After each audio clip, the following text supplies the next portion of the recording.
सुदामा भिक्षा मांगते थे। सुदामा ने भगवान के हिस्से के चने खा लिए थे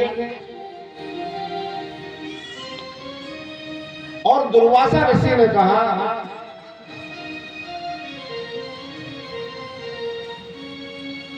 कि माता मुझे भूख लगी है, थोड़ा भोजन दे दो।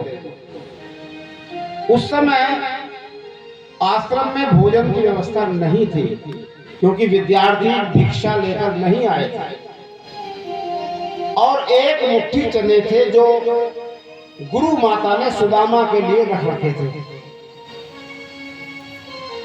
और उन्होंने सोचा कि यदि ये चने मैंने ऋषि को दे दिए तो बेचारे भूखे पेट कैसे कुल्हाड़ी चलाएंगे। दुर्वासा ऋषि से मना कर दिया कि आज भोजन की व्यवस्था नहीं है। दुर्वासा तो चले गए, लेकिन थोड़ा चले ही थे, उनके मन में आया कि इतना बड़ा आश्रम, क्या ऐसा हो सकता है कि भोजन का एक दाना ना हो? वो तो शिव है ना। और उन्होंने जो ध्यान से देखा तो वो एक मुट्ठी चने की पोटली उनके सामने आ गई और वे वापस लौट कर आए और गुरु माता से कहा कि माता, तुमने विद्यार्थियों को, शिष्यों को तो अपना पुत्र माना, लेकिन मुझे अपना पुत्र नहीं माना। अगर 10 चने मुझे भी इसमें से दे देती तो मैं भी तृप्त हो जाता।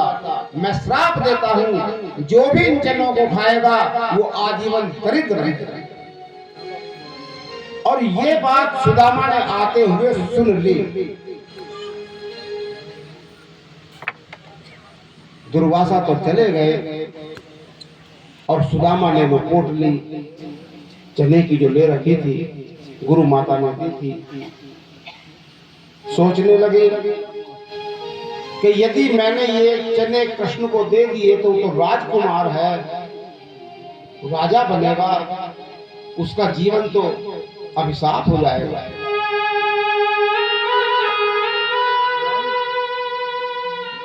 मैं तो ब्राह्मण हूं, अगर दरिद्र भी रहा तो क्या हुआ?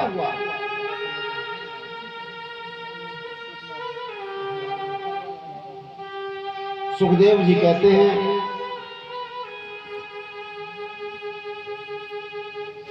कि एक विप्र रहते थे, विप्र कृष्ण के सखा थे। ये घटना तो गुरुकुल की है और सुदामा भी अपने घर चले गए, कृष्ण जी भी मथुरा से द्वारका चले गए। कृष्णस्यासीत सखा कश्चित् ब्राह्मणो ब्रह्मविद् में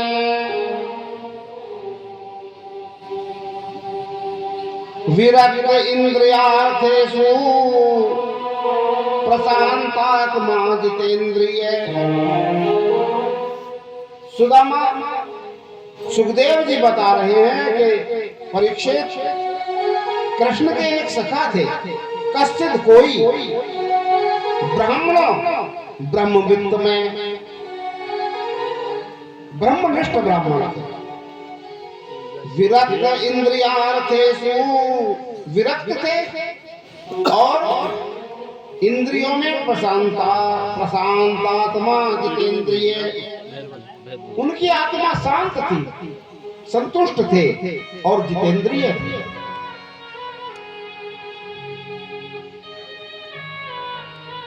वे कभी भिक्षा वृत्ति नहीं करते थे। जैसे हमने द्वितीय दिवस में बताया कि ब्राह्मण की 4 आजीविकाएं बताई हैं शास्त्रों में।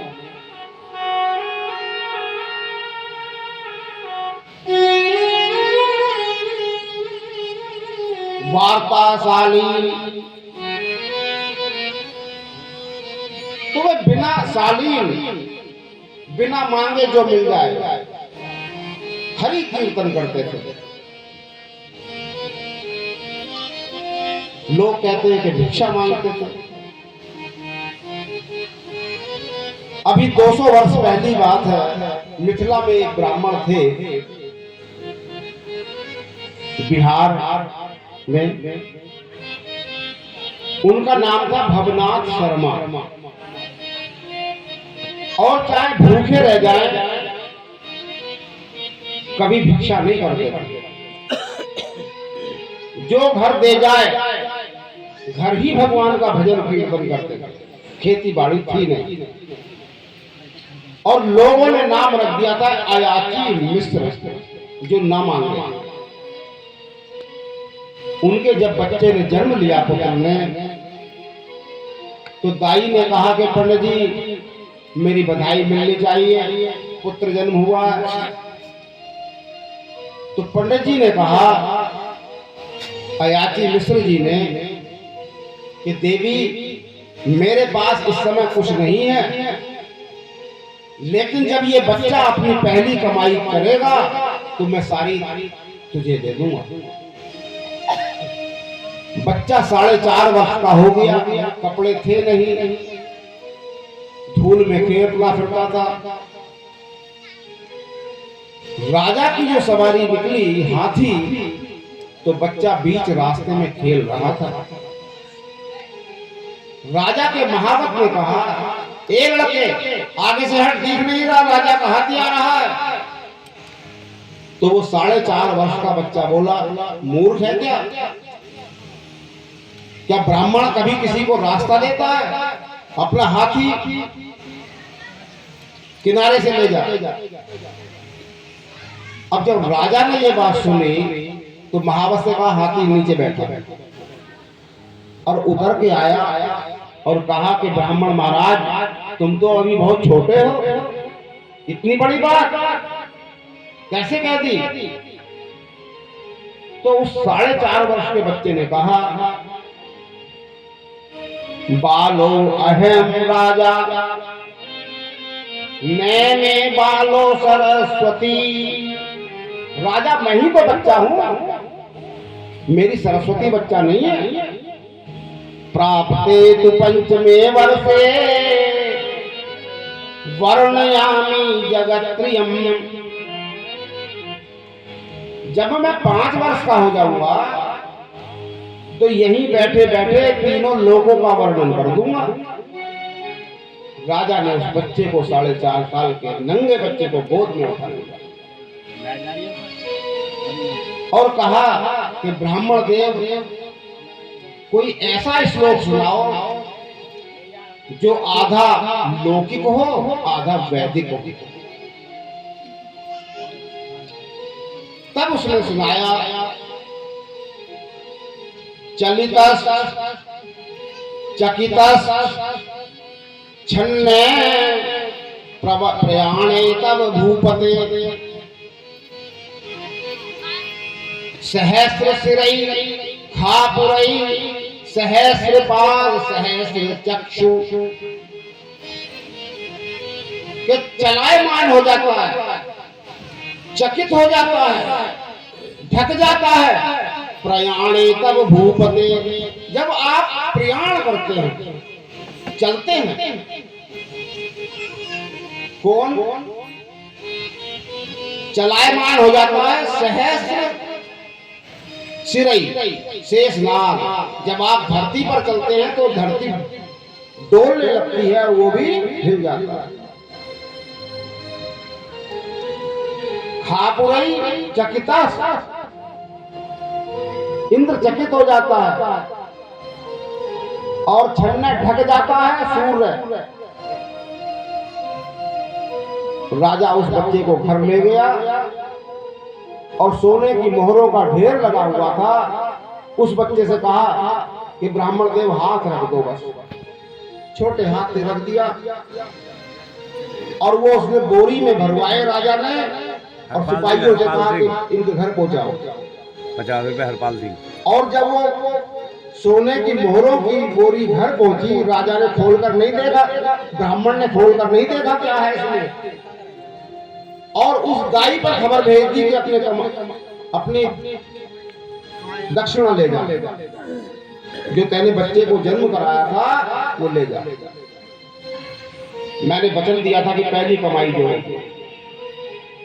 और उस दाई ने जो देखा खोल कर तो सोने की मोहरे थी, हाथ जोड़ने लगी कि महाराज इतनी औकात मेरी नहीं है। तो ब्राह्मण बोले, तो क्या तू मुझे झूठा साबित करना चाहती है? दोनों में विवाद हो गया और वह विवाद उसी राजा के पास चला गया। राजा ने फैसला किया कि ठीक है, तेरी जितनी इच्छा हो ले ले। और वो उसने ले ली 8-10 मोहरे। ब्राह्मण ने वो छुई नहीं और गाय का तालाब आज भी वहां बना हुआ है उस मोहरों से। तो सुदामा भी कभी भिक्षावृत्ति नहीं करते और भूखे रह जाते हैं। 45 वर्ष लगभग विवाह को हो गए, 70 वर्ष उम्र है। तो क्या सुशीला को आज तक पता नहीं चला होगा कि द्वारिकाधीश उनके सखा हैं? उसने आज ही क्यों कहा कि द्वारका चले जाओ? भगवान जब जब भोजन करते थे